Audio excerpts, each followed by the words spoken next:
Sa ibang balita, tiniyak ni Labor Secretary Silvestre Bello III na pinag-aaralang mabuti ng kanilang ahensya kung papaano tutugunan ang problema sa kontraktualisasyon sa bansa.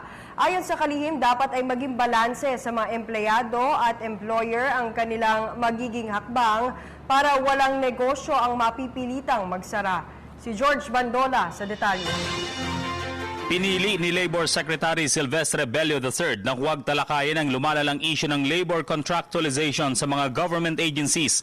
Subalit sinabi nito sa harap ng mga negosyante at private employers na ang pamahalaan ang numero unong nagpapatupad ng labor contractualization sa bansa. Number one violator of contractualization is government. Correct.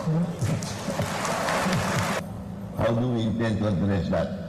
Trabaho yan ng civil service, hindi na ako makikisaw-saw. My problem in the private sector is big enough. Bakit hindi nyo kayang galawin yung mga contractualization sa government? You asked that from the Civil Service Commissioner.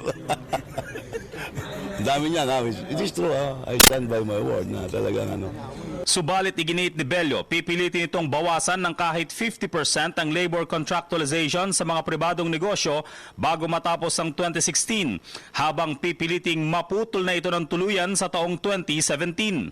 Already a law which prohibits ENDO.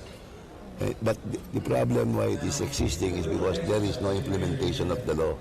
So this time we have to strictly enforce. Sir, bakit off?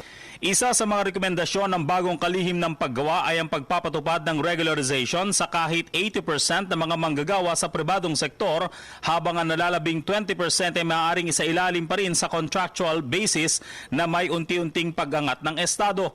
Ito ay para masiguro lamang ang pananatili ng mga negosyo at hindi mahirapan ng mga employers. Sabi ko pag-aralan. So ano yun? Hindi... It has to go through a process. Consult labor, consult management. Kahit noong kampanya pa lang, ayaw na ng Pangulong Rodrigo Duterte ang labor contractualization. Dapat daw na maibigay sa mga manggagawa ang kaparatagan at katatagan sa kanilang trabaho. Para sa PTV News, George Bandola. Hi, ako po si Aljo Bendijo. Subscribe na sa PTV YouTube channel. I-click lang ang subscribe button.